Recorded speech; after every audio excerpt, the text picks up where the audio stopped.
Everybody, welcome back to the Healthy Living Scottsdale podcast. I am your host, Coach Adam, here with Director Jolie and Coach Terra today. We're going to be discussing delayed onset muscle soreness, better known as DOMS. Before we get into our topic today, we're going to, as always, discuss Member of the Week, and this week it is going to Mr. Doug Love. First of all, excellent name. It's got to be top 5. Second of all, he is an awesome member, kind of moving around throughout the day on when he trains, but really into tracking on his programming out on the semi-private pro. He has had a partial rotator cuff tear for a while, a long time, confirmed for a while now, but just a good example of a person that is on one of our shoulder programs. He's still able to come in, get full workouts. He's very into our phases and our life cycle, so he's always curious to hear about what is coming next. So, awesome member. He's also in stretch. He does our stretch therapy, so he's made it a pretty high priority of his to increase his range of motion and his mobility, because kind of recognized that was an area that he lacked in, not only self-reflection, but kind of looking at, other people in the hours that he trains with. And he's like, I should probably be moving a little bit better. So big stretch guy as well. You guys, anything on Doug? Yeah, he's a pretty fast mover, in general. So if part of, he loves the endurance phase. And so starting to slow down a little bit has also helped, his mobility and range of motion. Just, again, being able to track in our app. He's just, he's fun to work with and train, and he asks some really good questions. So yep. Yeah. And unfortunately for his Iowa State Cyclones, they are out of the tournament for those who have a bracket keeping track. So, all right. So go, Doug. Nice job, Doug. Delayed onset muscle soreness. What is it? What exactly is happening? I'm going to talk a little bit about what happens, how you can kind of differentiate between DOMS and injury pain, because there's obviously different feelings that you can experience in the hours or days following workouts. So we're going to kind of discuss all of that. So at the very base level, DOMS is essentially like anything you're doing in the gym. The whole reason we're here is to create micro tears or very small damages in your muscle fibers, to promote muscle growth and come back stronger, right? So that's why, of course, we've gotten into topics of protein, good diet overall, progressive overload, all these things that ensure you're progressing in the correct direction, and that's what causes DOMS. So really, it starts in the hours following your workout, following your exercise. So pretty common, if you're a morning workout person, soreness will probably start to settle in later that night, maybe overnight into the early morning hours of the next day, and usually peaks 1 to 2 days after, whatever the exercise is. Take a classic barbell bench press, for example. Chest, if you're progressing correctly, probably going to be sore in the next day or two, but will also usually go away within a few days. So that's kind of one of the topics we're going to touch on is I should probably still be coming in and working out if I'm sore, right? ? Yes. So symptoms of this, obviously we all know what sore muscles feel like, but like a tenderness to the touch, or maybe even a stiffness, like the classic getting in and out of your car, maybe instead of popping up in 2 seconds, it takes you a slow crawl. Maybe you're grabbing onto the top of your car. It's always the toilet seat. Everybody's it just took me an extra 10 seconds. Not only that, but your cheeks are kind of lit up while you're sitting there too. You're like, geez. So, and then obviously reduced range of motion because you're so tight, right? It's uncomfortable to stretch whatever is experiencing these the DOMs. So ways to relieve it, and this is kind of ways that you can keep your consistency not only in the gym, but how to kind of prep yourself even at home so you can come in and continue with your workouts regularly, is going to actually be light movement. So it's one of these things where you have to kind of work through it and in a safe manner push through the soreness that you're experiencing. So walking or stretching, staying hydrated. We just did a podcast recently on hydration, talking about how like the electrolytes and all that benefit the muscular system. What we like to include in our programming, we have SMR, so myofascial release, like foam rolling, lacrosse ball trigger points, things like that we do during our workouts. But if you have the equipment at home, could definitely benefit in, relieving those, like the soreness feeling, or prepping you to, turn around and do a workout the next day or whatever it might be. And then warm baths or heating pads, things like that. If you're feeling heat is going to concentrate blood flow and blood circulation to whatever area you are heating. So that's going to promote the recovery process a little bit faster. And, obviously once you heat something up, it's a lot easier to then move or stretch after it is warm. So those are all things you could kind of do at home. Why don't we get into, and one of you guys could take this away here, how we can differentiate, DOMS, like the feeling of DOMS versus injury pain. Because we have a lot of people that they're saying like a soreness is like a pain, when it's not comfortable, but what is pain versus DOMS, maybe, if someone wants to take that away. I know that usually, right, with DOMS, it can be like you mentioned, like 2 to 3 days. If it's lasting like 4 days, 5 days plus, same area, if you can pinpoint it like with your fingers and you're like, hey, like you point right into your quad or right into your tricep, bicep, wherever the pain is, that's a big indicator. It could be like, okay, maybe we've got some injury that we're working with. Maybe it's joint related too. So that's, I think, a big one when the pain's pinpointed and lasts a long time. I also but another indication is, when did the pain occur? Like you said, DOMS normally comes later in the day, a couple hours later. Yeah. If you were in the middle of the exercise and you felt something, that's probably pain or injury, most likely. Not necessarily, but most likely injury pain is going to be, pain from injury is going to stem from coming like directly during that exercise. Right. That's a good point. And it's like, if you have like sore hamstrings, for example, and you come into a workout and you're going to have some kind of like a lower body pull, so your hamstrings are going to work, you're still going to feel, that discomfort during the exercise like you're talking about, but differentiating maybe sharp versus dull, or like continuous versus on-off kind of pain. So those are all kind of things that you can assess. But yeah, so we were talking about how it's micro trauma to your muscle fibers, right? So there's inflammation also and fluid buildup that happens with DOMS. And a term that gets thrown around a lot is lactic acid. Anybody want to take away? Maybe Terra, you're good on this. I'm not. Muscle. Maybe we'll just talk about lactic acid. What it is, what kind of role it plays, because people throw that around a lot.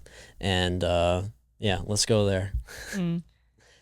So lactic acid or lactate, depending on what phase it's in. But anyways. Yeah. Next pod. Exactly. It's honestly just like the ending point of the breakdown of energy.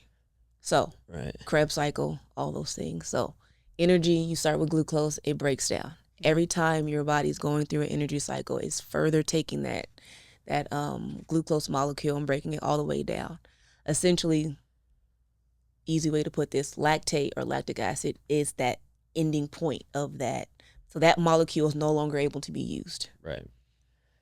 Efficiently, as they say, because you can still use it, just not very efficient. Yeah. But that is the ending point of that molecule of energy before it's going to go back to the next, or grabbing up another cycle of energy. So that is just that byproduct of your work. It's sitting, and that's what you're feeling when you're that burning sensation, or just like, that overload, like, man, I'm feeling tired. Right. It's the lactic acid buildup. Yeah. Not the acid itself, but the buildup of it. The body is not processing it out fast enough for the work that you're doing.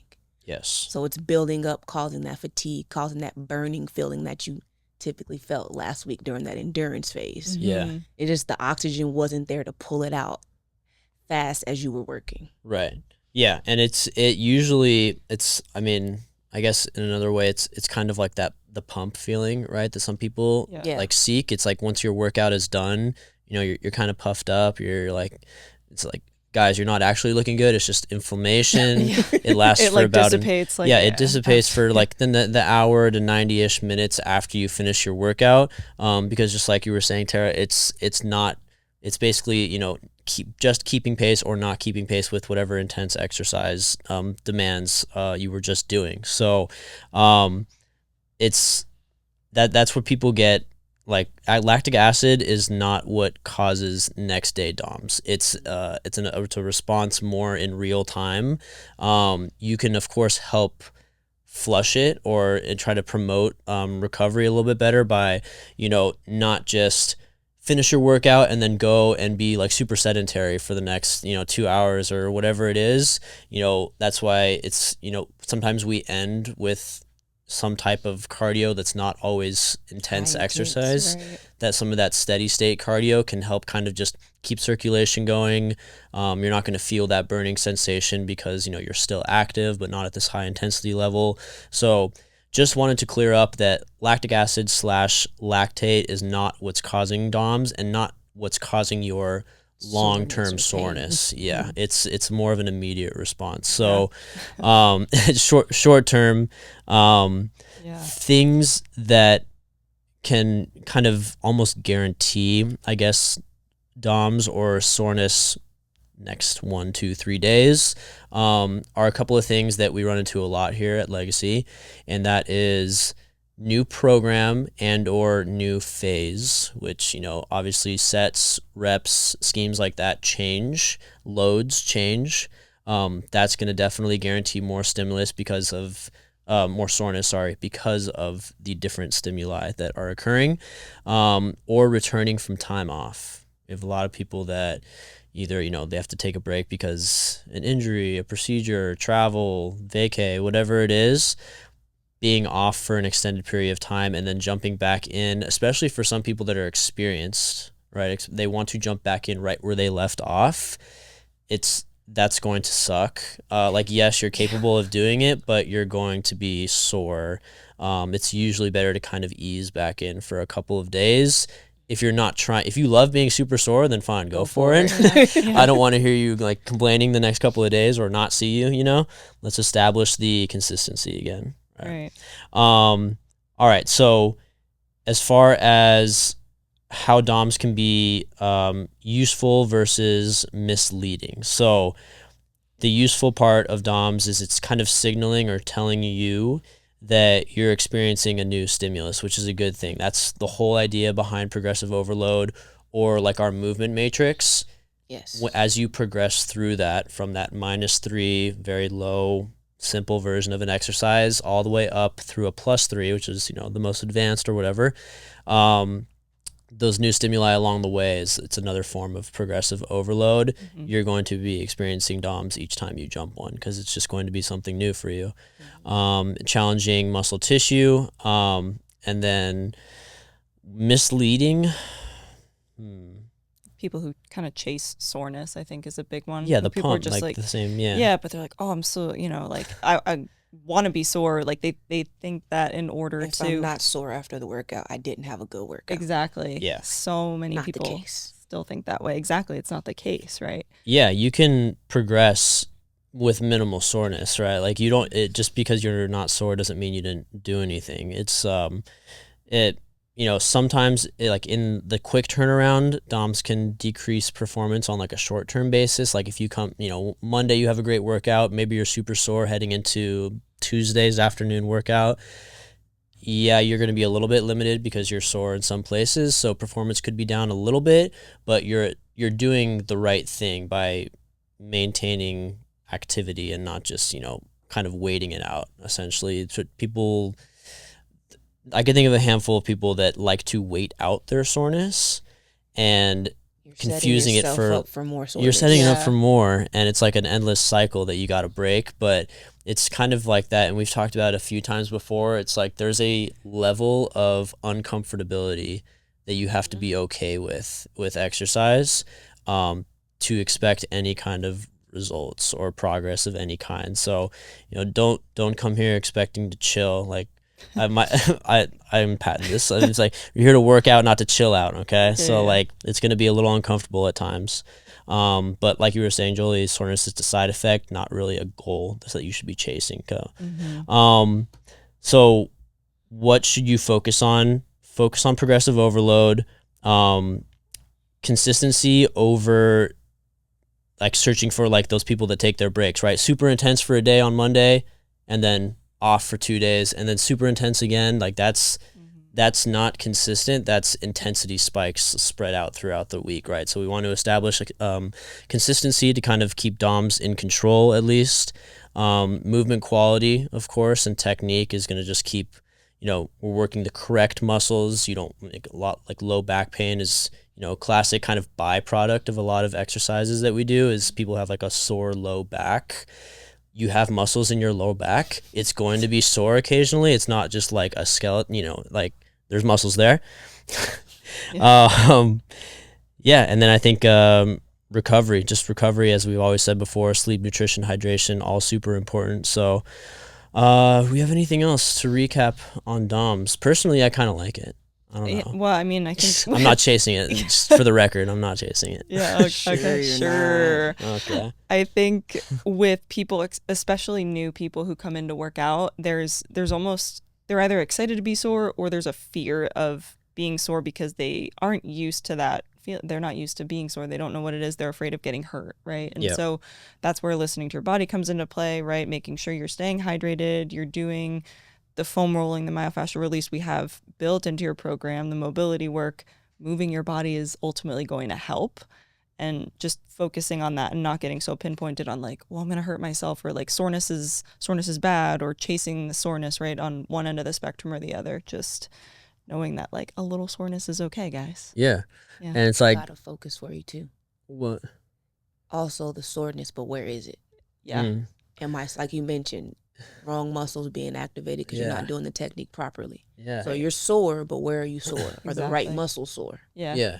It can help you understand. It can help you understand movement a lot better. Like if you're coming in and you're doing like an upper body pushing day, everything that helps your upper body do pushing movements are the things that should be sore. If something else is getting sore, might need to look into that, see if you're doing like, compensations, things like that. So it can definitely help kind of understand like the muscular system and physiology as well. So don't train to just seek the soreness, train to get better. Soreness is not pain. Yes, it's uncomfortable, but remaining consistent, and even like at home things, like we're with you 1 out of the 24 hours in a day. That's 4% of a day here on Earth. So if you live on Earth, we're with you for 1 hour of the day. You might need to do some things on your own as far as, recovery, stretching, all these other things so that you can continue to come and see us every day, and we'll, get you through your workouts, and we're on this journey together. So we'll go ahead and wrap it up there, guys. We'll talk to you all next week. Thank you so much for listening to the Healthy Living Scottsdale podcast. Do you have a question that you'd like for us to answer live on the podcast? If so, all you need to do is head over to the Apple Podcast app on your iPhone and do 3 simple things. First, leave us a rating and review telling me what you think of the podcast. In that review, ask anything you want related to health, fitness, or nutrition. And if you want a shout out, leave us your Instagram handle or name. That's all you have to do. Then listen to hear your questions answered live on the next Q&A episode.